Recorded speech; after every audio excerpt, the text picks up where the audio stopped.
Love can show up when you least expect it. Like it might land right on your doorstep, half frozen in the middle of a huge snowstorm, the worst one in 20 years. Bo Callahan had been living alone in the Montana mountains for 15 winters, and he was okay with that. No one to let down, no one to lose. Then he found Rosalind Hart passed out in the snow by his cabin. She was running from something scary back east, something that made her eyes full of fear and her voice shaky. When Bo carried her inside, he had no clue that saving her would flip his whole world upside down. Folks in the town below thought. He was a wild guy, too rough to ever settle down. So why would a fancy lady like her end up at his place? Before we dive back into the story, let us know where you're listening from. And if you're loving this tale, hit that subscribe button, because I've got something super cool saved for you tomorrow. The storm that brought Rosalind to Bo's cabin had been building for 3 days, and he felt it coming in his bones way before the snow started falling. That's what happens when you've lived alone in the Montana wilds for 15 years. You learn to notice stuff city people miss, like the ache in his left shoulder from where a bear swiped him 6 winters ago, or how his old dog Rex started pacing and whining, or the weird quiet in the pine trees before the storm hit hard. Bo got ready like he always did, careful as ever, because he'd been through too many storms to mess up.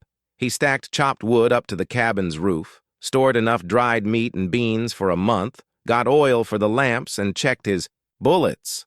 The mountains don't care if you're not ready, and while Bo was okay with maybe dying alone up there one day, he wasn't going to let it happen because he wasn't prepared. His cabin showed off all the work he'd put in over the years by himself. Thick logs fit tight to keep out the wind, a stone fireplace that warmed every corner, windows set to catch the morning sun and keep an eye on the valley.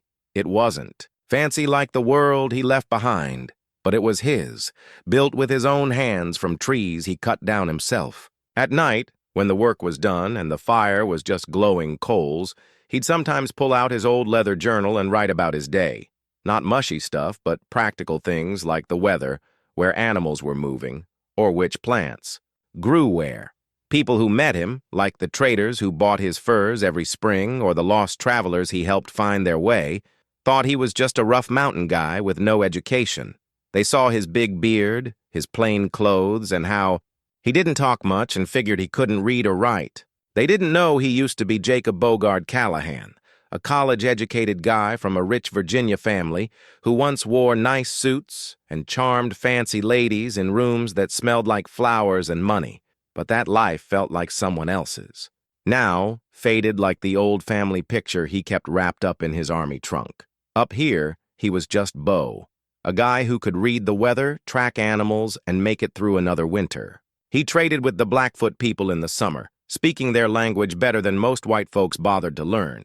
He knew every trail, every clear stream, every cave that could keep you safe in a storm. The morning he found her, he was checking his traps before the storm got too bad. Rex had been acting weird all week, sticking close to the cabin and whining at nothing Bo could see. Dogs notice things people don't, and Rex had been with Bo for 8 years, ever since Bo found him as a starving pup next to his dead mom. If Rex was nervous, Bo paid attention. Snow started falling after midnight, big fat flakes that meant a long, tough storm. By morning, it was so thick he could barely see the woodshed from the cabin. He put on his heavy coat, wrapped a scarf around his face, and went out to check the nearest traps before he couldn't see anything. Rex stayed close, whimpering at the wind. That's when Bo saw something dark by his door. At first, he thought it was a hurt animal, maybe a deer chased down by the storm, but when he got closer, wading through knee-deep snow, his heart stopped. It was a woman, dressed in city clothes that didn't belong in the mountains, slumped against his door like she'd used all her strength to get there. She wasn't awake when he knelt beside her. Her lips were blue from cold, her breathing so faint he had to lean close to hear it. Ice stuck to her dark hair, and her hands, oh man, her hands were freezing under thin gloves that were basically useless. How long had she been out there? How did she even find his cabin in this storm? Bo didn't stop to wonder. He scooped her up, surprised at how light she felt, her head resting against his shoulder. Even through the cold, he could tell she was beautiful, Not tough mountain beautiful, but fancy, city beautiful, like she belonged in a ballroom. What was she doing up here? Inside, he laid her on his bed and got to work fast, like someone who'd dealt with frostbite before. He took off her wet boots, fancy leather ones that were already freezing solid. Her feet were pale but okay, so she'd probably keep her toes. Her dress was soaked, and forget being proper, he had to get it off, to save her from hypothermia. He looked away as much as he could, wrapped her in his warmest blankets, and built up the fire until the cabin was super warm. Then he heated water and slowly warmed her hands and feet, careful not to hurt her more. She made a soft noise as feeling came back, and it hit Bo right in the heart, a feeling he thought he'd locked away forever.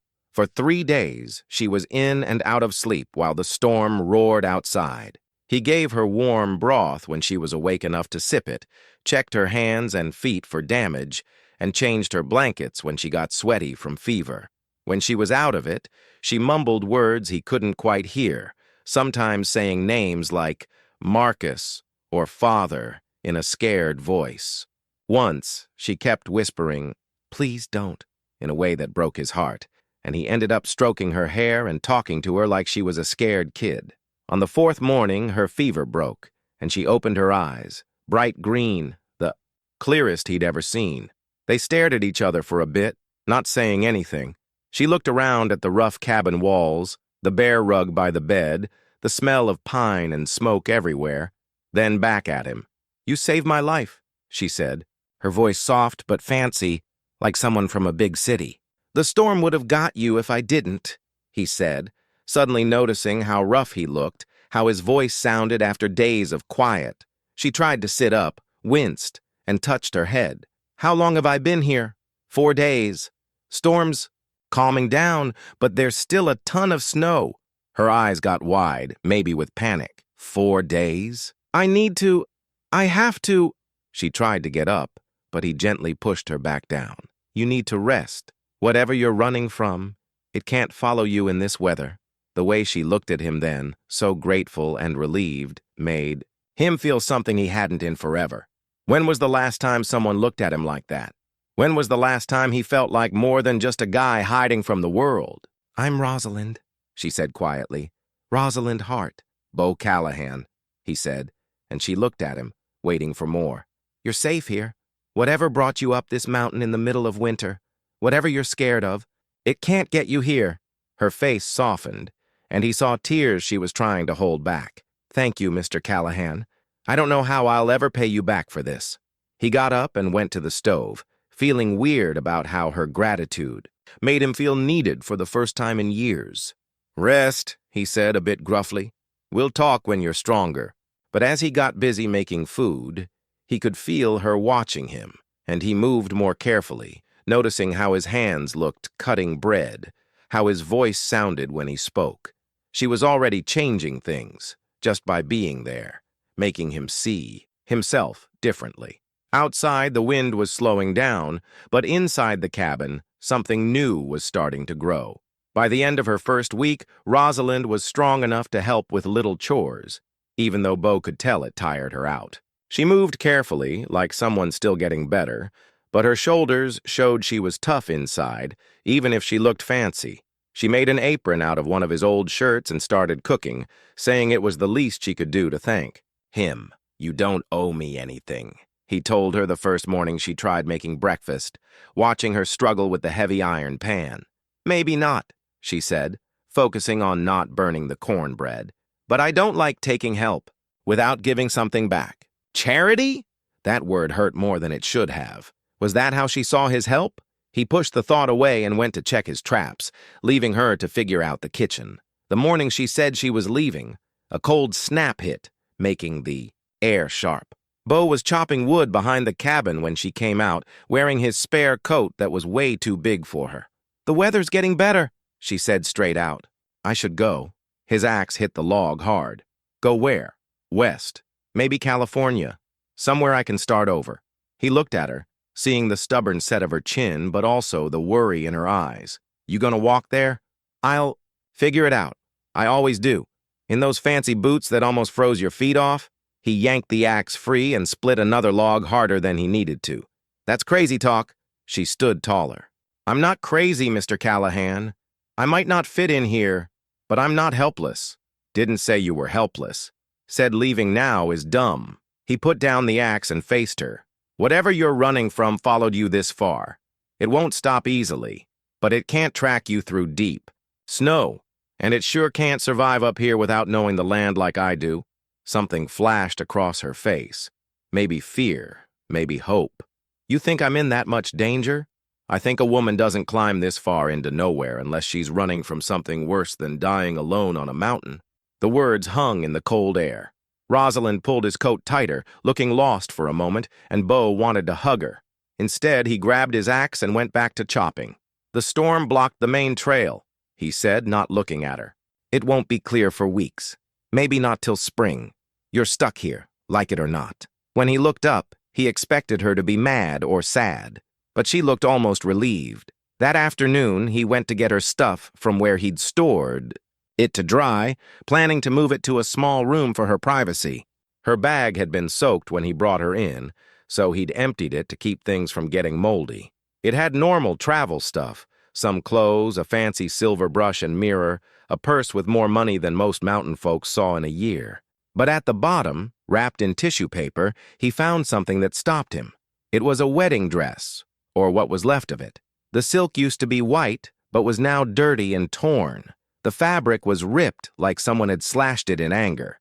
The front was torn open, buttons missing, one sleeve barely hanging on, and dark stains that might have been blood marked the skirt. He stared at it, his mind piecing together clues.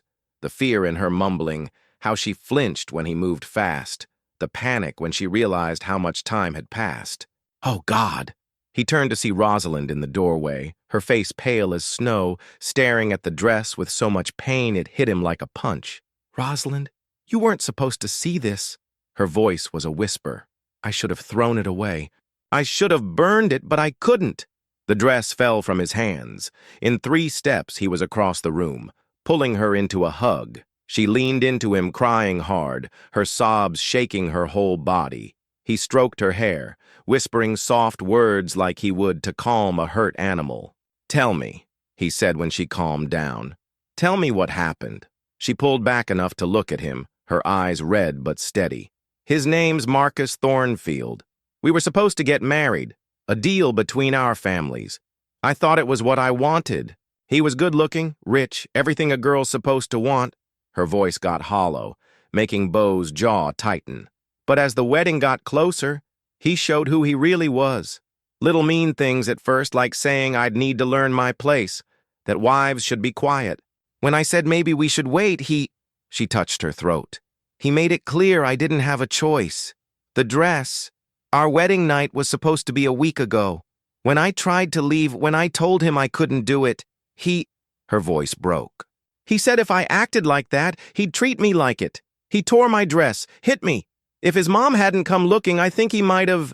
Pure anger rushed through Bo, clean as mountain water. His fists clenched before he could stop them, but he kept his voice calm.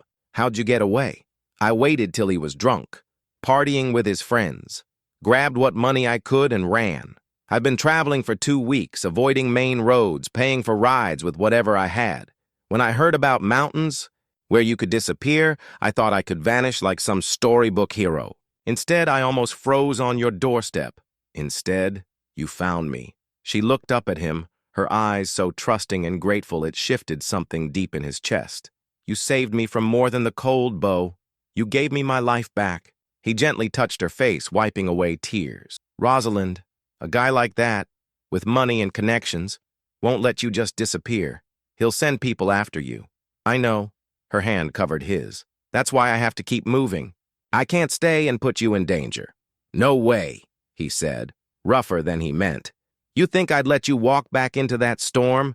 You think I'd let some rich guy's hired men drag you back to someone who'd hurt you? You don't know what you're up against.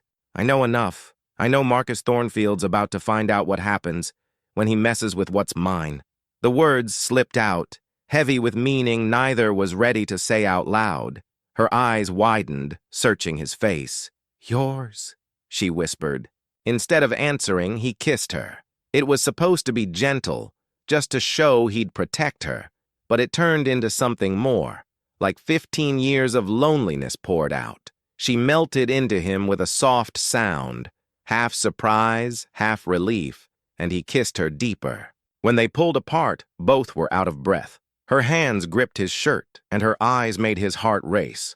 "Stay," he said simply. "Stay till spring, till it's safe to travel. Stay, and let me keep you safe." And after spring?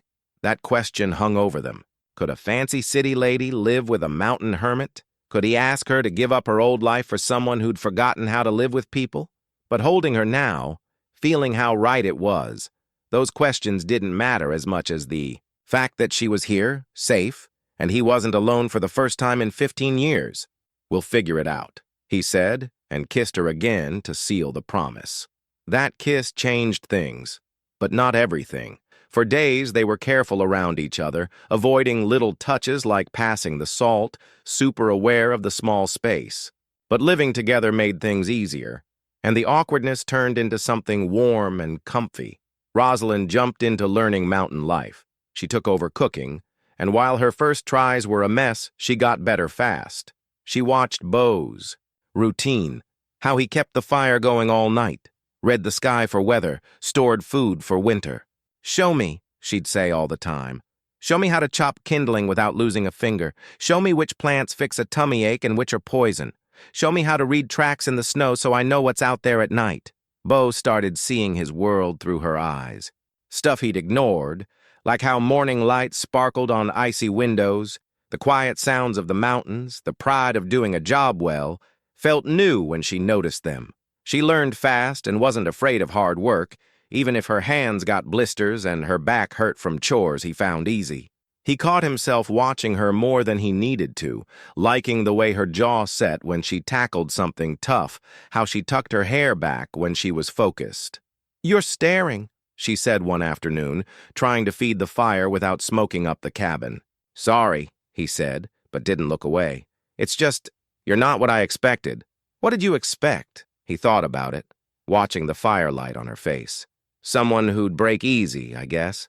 Someone who'd cry all day for her old life. She added a log to the fire, and this time it caught right. "Would you think less of me if I said I do cry for it? Late at night, when you're asleep, thinking about everything I lost?" Her honesty hit him hard. "No," he said softly. "I'd think you're human." They worked quietly after that until she asked, "What about you? Do you ever cry for your old life?" It was a fair question. "I did at first. For 2 years, I kept looking down the mountain, expecting someone to come get me. But they never did, and I realized that's what I wanted all along." She nodded, like she got it, though her running was different from his choice to hide. That evening, watching her cook, he noticed her hands, healing from frostbite, but once soft, now getting stronger as she cut pork and stirred beans. "Rosalind, I made something for you." She looked up as he grabbed a small bundle from his workbench. He'd carved it at night while she slept, shaping a piece of maple he'd saved. Now, holding it out, he felt silly. It was a comb, smooth and shiny, with a simple leaf pattern on the handle. It took him 3 nights to get it right, and he still worried it was too plain for someone used to fancy silver brushes. Rosalind took it with shaky hands, looking at every detail. "Oh, Beau, it's beautiful. It's just a comb. Nothing special. It's not just a comb." Her eyes shone with tears. "It's the most thoughtful gift anyone's ever given me." Before he could say it was no big deal, she hugged him tight, her face against his chest, tears soaking his shirt. "Hey," he said softly, stroking her hair. "What's this about?" "Marcus gave me jewelry," she said, her voice muffled. "Fancy stuff to show off his money, not because it meant anything. But this, you made it with your hands, thinking of me. You saw I needed something for my hair and took time to make something beautiful just for me." She was right, though he hadn't thought of it like that. He'd noticed her struggling with her hair, braiding it with her fingers or tying it with cloth scraps. The comb was practical, but he'd added the design to make it nice for her. "Try it," he said, wanting to see if it worked. She went to the mirror by the wash basin and ran the comb through her hair. It worked perfectly, untangling her dark waves without pulling. In minutes, she'd styled her hair in a simple, pretty way that fit both her fancy past and their rustic life. "It's perfect," she said, meeting his eyes in the mirror. "Thank you." That night, eating the dinner she'd made, Bo felt something click in his chest. This was what he'd missed. Not just someone to talk to, but a partner. Someone who noticed the little things that made life more than just getting by. "Bo," Rosalind said thoughtfully, setting down her coffee. "Yeah? When I was a kid, I used to dream about living simply, waking up to just the day's chores. No fancy parties or expectations, just taking care of my home and someone I love." She looked around the cabin at the rough walls and simple furniture. "I thought it was. Just a kid's dream. Now I think maybe it's what I was meant for." Her words hung there, full of possibilities they weren't ready to say out loud.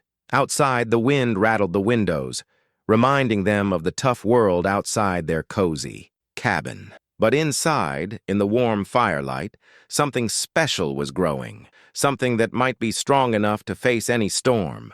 2 weeks later, Rosalind's curiosity got the better of her. She'd watched Bo write in his journal every night, his rough hands moving carefully across the pages. One morning, when he went to check his far traps, she couldn't resist looking at the book he'd left by his chair. She knew it was wrong. People's private writing is personal. But the way he cared for that journal made her so curious. The first page took her breath away. It wasn't the rough notes she expected, but beautiful writing, like something you'd hear in a fancy city house. "The light this morning was amazing, coming through the pines and turning plain ice into colorful sparkles. Words don't do it justice. They're too clumsy for the wonder of being alone in nature." She flipped through more pages, finding notes about seasons like a scientist, but with a poet's heart. He wrote about talks with Blackfoot traders, showing he respected their ways. But an entry from the week before made her gasp and sit in his chair. "She's getting stronger every day, though she doesn't know I'm watching for signs she's still weak from the storm. The way she tackles new tasks with that stubborn chin shows the strength that brought her here. I wonder what she thinks of this simple life. Does her fancy side hate it? It's weird how fast you get used to having someone around. The cabin feels alive now, like her being here woke up parts that were asleep for years." "Find anything good?" Bo's voice made her jump. He was in the doorway, arms crossed, but he looked more amused than mad. Her face got hot. She'd been caught. "I'm sorry. I know I shouldn't have. I was just curious about—" She waved at the journal. "You write so well." "Surprised you, huh?" He poured coffee, not seeming bothered.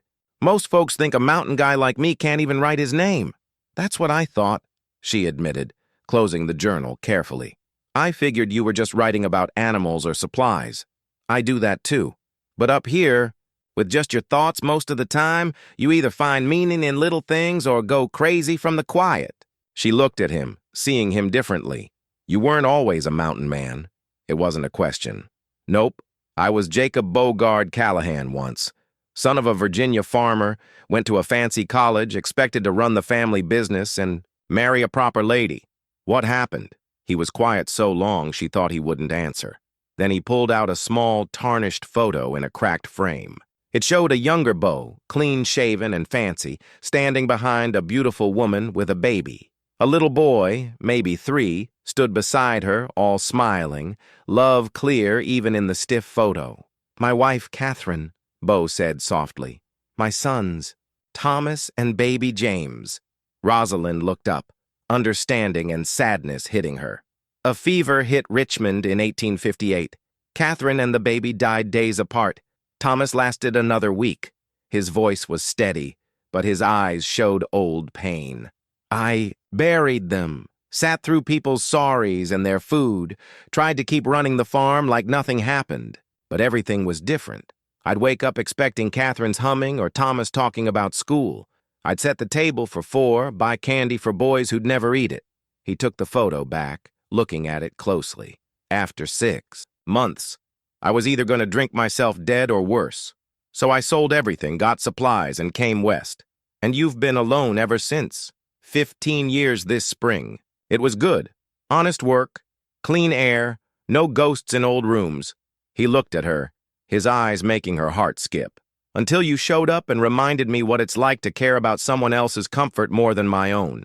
His words felt big, important. Her heart raced as she saw how he watched her. "Bo, I'm not asking for anything," he said quickly. "I know what I am, what this life is. I'm not dumb enough to think a woman like you would pick this forever. But while you're here, I want you to know it means something. You mean something."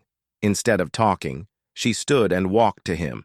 The photo was still in his hands, and she covered them with hers, looking at his lost family. "They were beautiful," she said softly. "You were happy." "I was. A different kind of happy than I thought I'd ever feel again." He stopped, but she heard what he meant. His hand touched her cheek gently. "Until I started imagining waking up next to you every morning for the rest of my life." Their kiss was deeper, more sure, full of the risk they were taking by letting this feeling grow. When they pulled apart, both out of breath, Rosalind could see her own feelings in his eyes. "I don't know what happens when spring comes," she whispered. "I don't know if I'm tough enough for this life, or if you'd be happy with someone who brings so much trouble." "I don't know either," he said, "but I'd rather face those questions with you than anything else alone." That night, they sat on his small couch, her head on his shoulder as he read poetry from a book he owned. Words that fit a guy who found meaning in everyday things. Outside, the wind howled, snow still falling, but inside their cozy cabin, something delicate and special was growing despite the harsh winter. "Rosalind, I'm glad you looked at my journal," Bo said. She looked up, surprised. "You are? Saved me from having to find the guts to tell you all that myself." His arm tightened around her. "Though next time, maybe just ask. I've got nothing to hide from you." His trust wrapped around her like a warm blanket. For the first time since running away, she felt like she could have a future, not just an escape. Here, with this surprising gentleman in this rough cabin, she was learning what it meant to truly feel at home. Spring started showing up, not with warmth, but with little changes in the light and how the animals acted. Snow was still deep, but it was wetter, hinting at melting.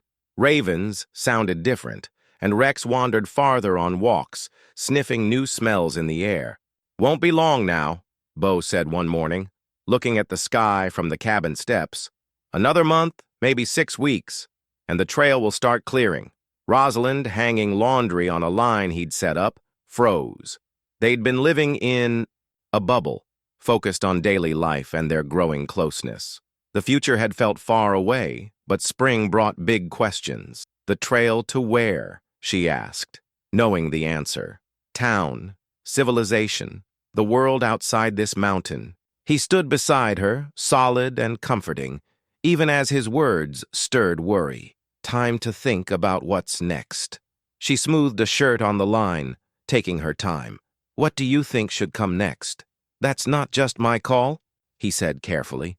They'd grown closer, sharing secrets and small kisses, but they'd kept some boundaries, sleeping separately, not fully admitting the feelings between them.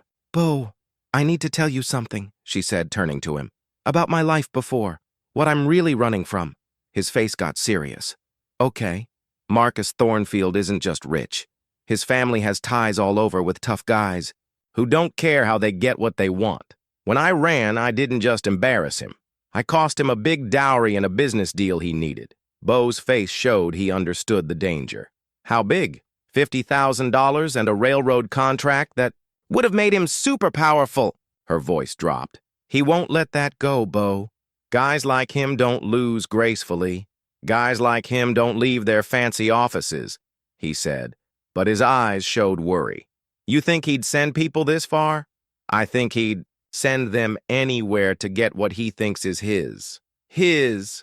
Bo's voice was flat, dangerous. "That's how he sees me. How guys like him see women, as things to own." She grabbed his hand, needing to feel him. "I won't let him hurt you because of me. If there's any sign—" "Stop!" He squeezed her hand. "We've been over this. You're not going anywhere." "But if—" "Rosalind." He cupped her face, making her look at him. "Do you trust me?"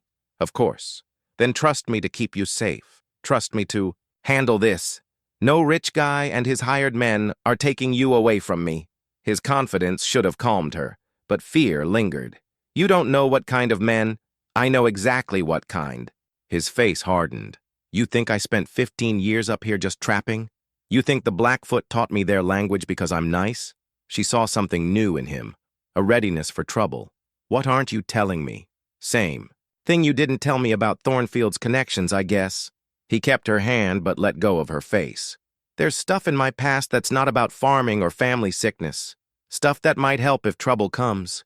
Before she could ask more, he led her inside to his old army trunk.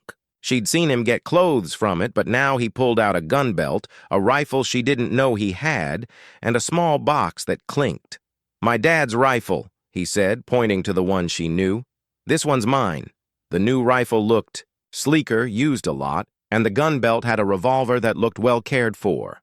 He opened the box, showing bullets and a tarnished badge that said U.S. Marshal, Western District. You were a lawman? For 3 years after Virginia. Figured if I was miserable, I might as well do something useful. He held the badge, turning it over. Mostly tracked guys hiding in the wild, like the ones Thornfield might send. She got it now. Why he was so sure he could handle trouble. That's why you're not scared. I'm sure because I've faced worse. And because his eyes locked on hers, intense. I've never had anything worth fighting for like I'd fight for you. His words were a promise. Before she could reply, he put the weapons away, but kept the rifle out. Time you learn to use this, just in case. I don't know if I can. Not asking you to hurt anyone, but you should know how to protect yourself. Plus, it's handy up here for hunting or predators. A mountain woman. The words thrilled her, like he was offering her a new self. They spent the afternoon shooting, and it felt like a dance. His hands guided hers on the rifle, his body close as he helped her aim, his voice calm in her ear. Breathe in, let half out, squeeze the trigger, don't pull. His breath on her neck gave her chills. When she hit the target, a pine far off, the sound echoed, and she felt proud like never before. Good shot, he said, and his praise meant more than any she'd gotten for fancy skills. It's harder than it looks. Most good things are. He took the rifle but stayed close, looking at her. You're stronger than you know, Rosalind. Stronger than he ever let you believe. Their kiss was natural, born from trust, and the closeness of the lesson, but also something deeper. They were partners now, choosing to face the future together. When they pulled apart, she saw his restraint, not pushing for more than she was ready to give. Rosalind, he said, her name full of meaning. I know, she whispered. I want that too, but I need to know you see me, not some perfect lady, not a replacement for what you lost, not someone to save, just me.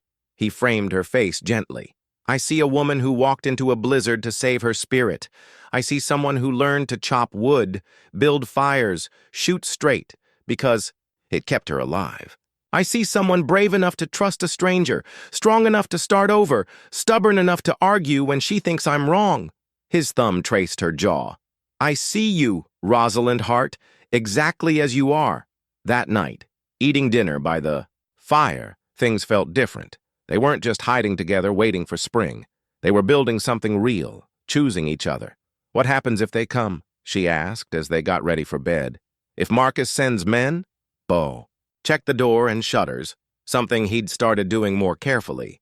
They'll find out what happens when someone threatens my family. Family. The word warmed her, hinting at a future she hadn't dared dream of. Here, with this complicated man, she was finding what it meant to truly belong, to be valued for herself. Outside, the wind hinted at spring, but inside, something lasting was growing. 3 weeks later, Rosalind started writing letters she'd never send. It was a way to sort her thoughts during long evenings while Bo fixed things. She found paper and ink in his supplies, stuff he used for his journal, and started writing.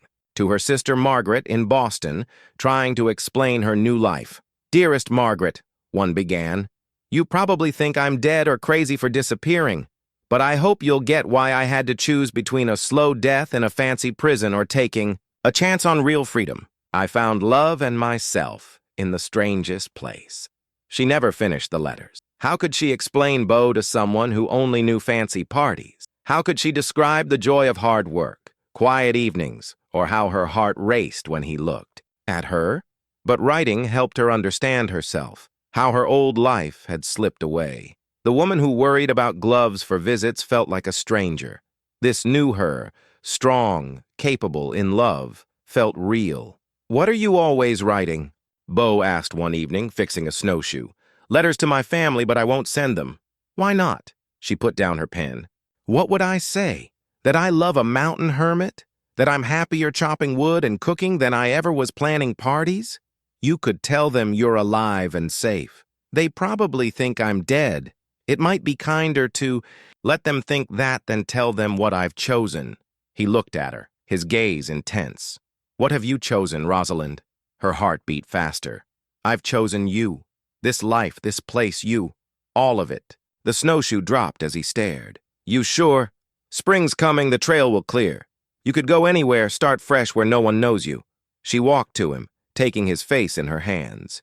"I don't want anywhere else. I want this. I want you, even knowing what it means. Cut off from everything, no fancy stuff, just us. No pretending, no performing, no being judged by how you make someone else look." She touched his cheeks. "Bo, I'm exactly where I belong." Their kiss was deep, urgent, full of commitment. When they pulled apart, his face showed a wall coming down. "There's something I should have said weeks ago." "What?" "I love you."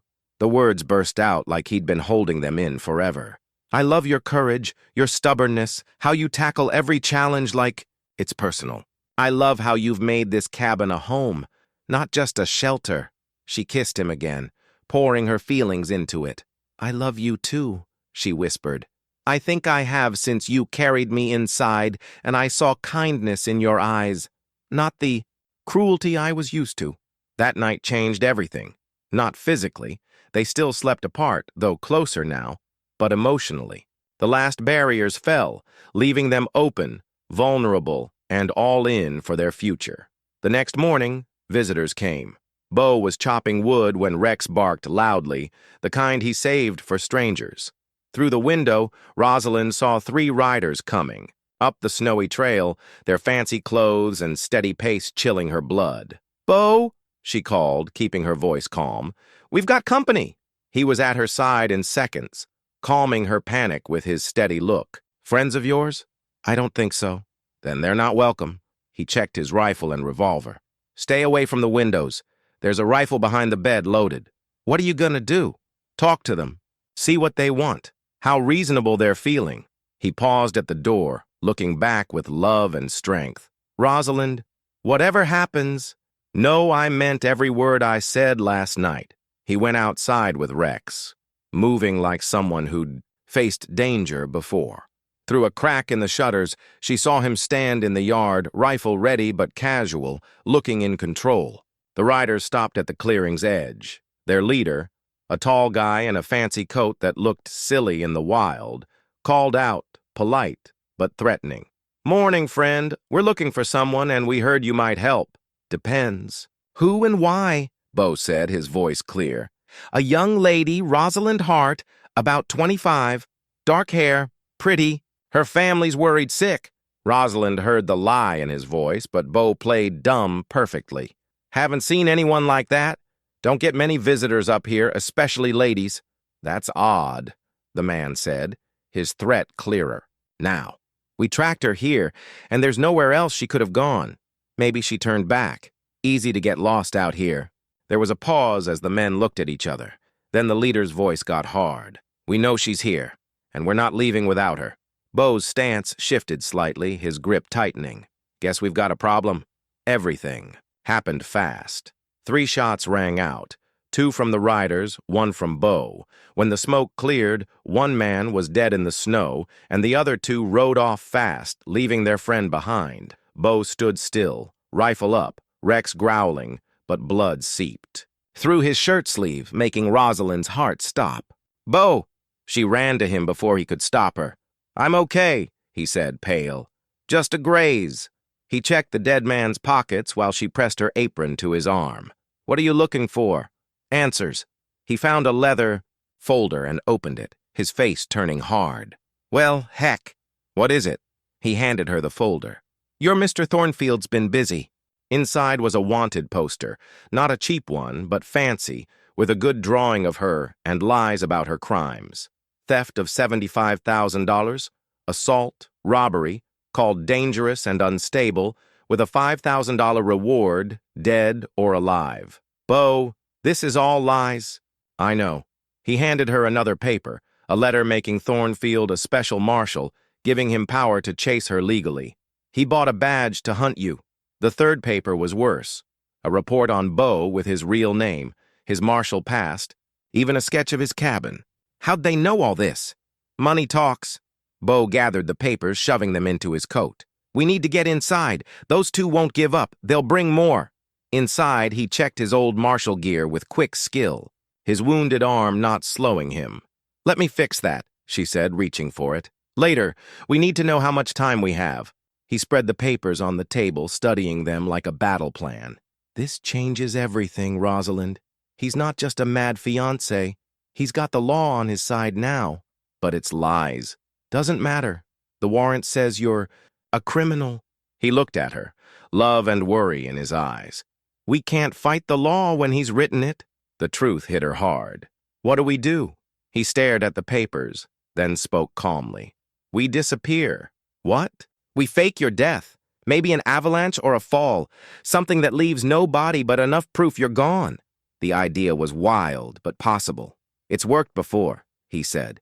I've helped others start over with new names when their old lives got too dangerous. His eyes showed the pain of the choice. But we'd have to leave forever. No coming back, no contacting anyone. Where would we go? California, maybe Oregon, somewhere far where no one would. Look, we'd homestead as new people. She saw what he was giving up, his cabin, his mountain, his life. Bo, I can't ask you to. You're not asking. I'm choosing. He knelt beside her, taking her hands. Rosalind, I'd rather run to the ends of the earth with you than fight a war I can't win and lose you. What about your life here? 15 years! 15 years surviving, not living. You showed me the difference. His grip tightened. This cabin, this mountain, it's nothing without you. Rex barked sharply. More riders were coming, more than before. Decision time, Bo said, grabbing his rifle. Fight here or run forever. She looked at the cabin, their home, the man who'd saved her. How do we fake my death? His smile was fierce. Leave that to me. First, we survive the next few hours. The sound of horses got louder, their quiet winter over. Whatever came next would test everything they'd promised. But as Bo checked his weapons and Rosalind took the rifle he'd taught her to use, she felt determination, not fear. They'd found each other against all odds, built something special. They'd defend it or carry it with them. Outside, men shouted threats. Inside, two people who trusted each other completely got ready to face whatever came next. 6 riders returned, staying back, using trees for cover. Their leader, not Marcus, but a tough-looking guy, called out, Callahan, we know you've got the woman. This doesn't have to end bad for you. Bo stood at the front window, rifle ready, while Rosalind watched the back. His arm was bandaged, but blood showed through. What's your offer? Bo shouted, buying time.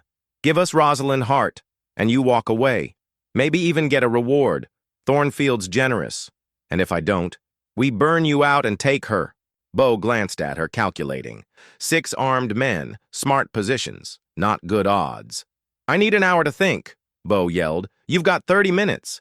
As soon as it quieted, Bo moved fast, grabbing supplies. They won't wait 30 minutes, he whispered. They're trying to make us panic. What's the plan? We make them think you're dead, then get out before they catch on. He pulled his marshal badge and a pouch of coins from the trunk. There's a back trail to a canyon 2 miles north. I can trigger an avalanche to block it for weeks. You can do that? There's an overhang ready to fall. A little dynamite in the right spot and it's done. He lifted a floorboard by the fireplace, revealing dynamite and supplies. The plan was risky, but smart. Stage a fight where she falls through the creek's ice behind the cabin. In the chaos, she'd slip away to a meeting point while Bo convinced. Them she drowned. What about you? I stay. Act heartbroken. Help them search the creek. When they think you're dead, they'll leave me alone. I wait a day or two, then meet you. It was a good plan, but so many things could go wrong. Then he pulled out a simple gold ring with a small, sparkly stone. It was my mom's, he said, nervous. I know this isn't a fancy proposal, but we might not make it through the next hour, and I need you to know I want to spend my life with you as your husband. Tears came, and she didn't know when they started. Yes, you wonderful, foolish man. Of course, yes. He slid the ring on her finger, and it fit perfectly, like it was meant for her. I wish we had time for a real wedding, he said, kissing her hand. We'll have time later, all the time in the world. She touched his face, memorizing it. I love you, Jacob Bogard Callahan. I love you too, Mrs. Callahan. Men moved outside, breaking the moment. Time to go, Bo said, checking his weapons. You know the plan? Run to the creek, make noise, fall through the ice, stay under as long as I can, then hide by the big boulder till you find me. And if I don't, you will. You promised, and you've never broken a promise to me. He kissed her hard, full of everything they might not get to say. Ready? Ready. Bo kicked open the door, shooting to cover her while yelling curses. The men fired back, bullets hitting the doorframe. In the chaos, Rosalind ran out the back to the creek, making noise so they'd see her. Behind her, Bo shouted, You killed her! You killed her! More shots, wood splintering, men yelling. She reached the creek as a man rounded the cabin. Rifle up. There she is! She screamed Bo's name, stepping onto the thin ice. It cracked loudly, spiderwebs spreading. Don't shoot! Thornfield wants her alive! But the ice broke, and she fell into the freezing water with a scream. The cold was worse than she'd imagined, stealing her breath, but she'd swum as a kid and stayed calm, letting the current carry her while holding her breath. Above, men shouted, crashing along the bank, trying to organize a rescue. But she was already far downstream, pulling herself out behind the boulder Bo picked. Soaked and freezing but alive, now she just had to wait and trust Bo would come. The trick worked for 27 minutes. Hiding behind the boulder, Rosalind shivered, listening to the search party. Bo played his part perfectly, acting heartbroken, suggesting places to look in the creek. Then the voices got sharp, suspicious. Someone noticed something. A new voice, Marcus Thornfield's, cut through cold and furious. You lying fool, he said, still scary to her. Did you think I'd fall for this? Bo stayed calm. What? She fell through the ice. We saw it. A very convenient accident when my men had you cornered. Marcus was getting closer, leading the search her way. James, what'd you find? Tracks, sir. Fresh ones. Someone climbed out right here. Her heart stopped. Her wet boots left clear marks in the snow. They'd find her soon. Fan out, Marcus ordered. She's close. Bring Callahan. I want him to see what happens to liars. Rosalind pressed against the boulder, mind racing. Running would leave tracks. Going back to the cabin would trap her. Then a hand covered her mouth, and she almost screamed before smelling wood smoke and pine. Bo. Shh, it's me, he whispered. He'd slipped away from the search party. His face was grim. How many? 8 now. Thornfield brought more. His arm was around her, tense. He's not buying the drowning. What do we do? Before he could answer, Marcus's voice sliced through. Rosalind, darling, come out and save us trouble. We can talk like grown-ups. His fake kindness made her feel trapped again, but she wasn't that scared girl anymore. Go to hell, Marcus, she shouted, hearing surprised curses. Such language, he said, closer now. The mountains have ruined you. Callahan, your little act has cost you any mercy. When I find you, you'll wish you'd taken my offer. Bo's grip on his rifle tightened, calculating. Listen, he whispered. There's a trail to the ridge 50 yards north. If you can get there, I'm not leaving you. Rosalind? No. Together or not at all. I won't. Wonder if you died because I was too scared to stand with you. It's not about courage. It's about keeping you alive. What's the point of living if I lose everything that matters? She grabbed his coat. You said you'd fight for me. Well, I'd die for you. His face showed pride and worry. Then he nodded. Okay, we make our stand here. The boulders cover. The creek limits their angles. He checked sight lines, setting up. If we're doing this, we do it right. Men were closing in. Bo, yeah? I love you. Whatever happens. He kissed her quick and fierce. I love you too, Mrs. Callahan, and I'll make sure we live to get used to that name. A muzzle flash lit the trees, a bullet ricocheting off the boulder. The fight for their life began. The gunfight lasted 17 minutes, feeling like forever. Rosalind fired from behind the boulder, the rifle kicking her shoulder. Bo was right. The creek and boulder helped, but 8 against 2 was tough, and Marcus was ruthless. Some men pinned them with gunfire while others sneaked around the sides using trees for cover. Left side, Bo shouted. Rosalind aimed at movement, missing but scaring the man into hiding. How many bullets you got? 6. I've got 4. He fired twice, and a man cried out. That helps a bit, but they both knew they couldn't last long. Then Marcus messed up. Enough, he yelled, stopping the shooting. The forest went quiet, just the creek and her heartbeat. Rosalind, this has gone on long enough. He stepped out, hands up, but she saw a hidden gun under his coat. He looked like she remembered, handsome but cold, too fancy for the wild. Now she saw his cruelty clearly, his need for control. I'm unreasonable? She kept her rifle on him. You made me a criminal with lies, bought a badge, brought an army. But I'm unreasonable? You stole $75,000 in railroad contracts. From me, he said. Did you think there'd be no consequences? I didn't steal. I refused to marry a man who tried to force me. Marcus's face darkened. I was taking what was mine. Bo went still, dangerously calm. You know what's funny, Thornfield?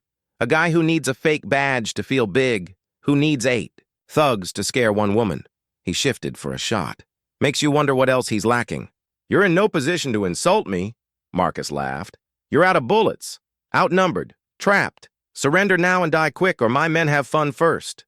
Rosalind saw Bo palm a stick of dynamite and a match, nodding toward a snowy ledge above. She got it. He'd use the avalanche to stop them. It was risky, could kill them too, but it was their only shot. Marcus, she called, keeping him talking. You're right. This has gone on too long. Finally, some sense. Surrender, and I might go easy on your mountain man. I'm not surrendering. She aimed at his heart. I'm choosing. Bo lit the dynamite and threw it, hitting the ledge. The explosion roared, the mountainside crashing down in snow, ice, and trees. Marcus's scream cut off as the avalanche swept him away, burying him and his men. When it stopped, silence fell. They were alone. The forest was gone, covered in snow. Are they dead? Bo said flatly. All of them. No one survives that. She felt empty, not relieved or guilty, just nothing where her fear used to be. It's over, she said, testing it. It's over. He held her, his hands shaking from how close they'd come to dying. He can't hurt you now. No one can.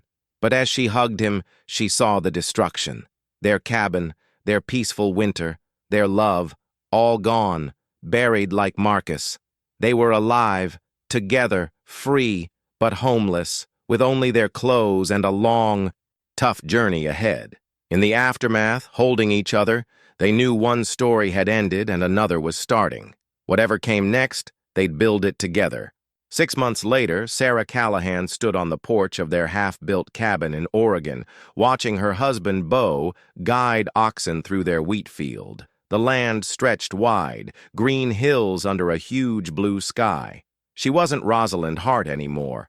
Sarah felt right, like her old fancy self was just a story. Sarah, Bo called, and she waved, noticing he looked healthier, happier than in Montana.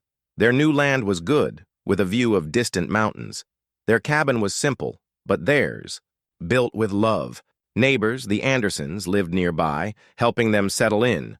They accepted Bo and Sarah's story, a couple from back east starting fresh, without questions. Their papers, marriage certificate, land claims, fake references, were perfect, thanks to Bo's old Marshall contacts. But the biggest change was Sarah's growing belly, their child due in autumn. How you feeling? Bo asked, coming up the porch, sweaty from work. Good. Tired, but good. She hugged him, smelling sunshine and sweat. Emma says that's normal now. His hand rested on her belly, feeling the baby move. Strong, Kid, he said, like his mom. Or her mom. Or her mom, he agreed, kissing her head. Thought about names? If it's a boy, Thomas, after your son. He froze, and she worried she'd said too much. You'd do that? I'd be honored. He was part of you, the man who saved me, loved me, gave me this life. Our kids should know about the people who shaped you. His eyes teared up. And if it's a girl, Catherine Sarah, after your wife and my new name. A link between our past and now. He cried a little, smiling wide, and hugged her close. I love you, Sarah Callahan. I love you too, Bo Callahan. That evening, watching the sunset over their valley, Sarah thought about their journey. Her old life, the pain, Marcus, all felt like someone else's story. The avalanche was justice, not revenge. Newspapers mentioned a businessman lost in a mountain accident. No word of her or disputes. She felt nothing, no satisfaction, no guilt. Marcus was gone, buried with her past. No regrets? Bo asked, reading her thoughts. None. You. Just one. She looked surprised. What? I wish I'd found you sooner. Wish we had more time. We have all the time now. We do, don't we? He squeezed her hand, her ring catching the light. Sometimes I wake up and can't believe it's real, that we made it, that we're building something lasting. It's real. She touched her belly, their child moving. We're real. As night fell, Sarah sat with her husband, content in a life they chose, built, fought for. The woman who fled a blizzard was gone, replaced by someone stronger, at home with the man she loved and their growing family. Tomorrow meant more work, but tonight was peace, love, and knowing they'd found where they belonged. Coyotes called. In the hills, wild and alive, and Sarah smiled, leaning into Bo, one hand on their child, the other in his. They were exactly where they were meant to be.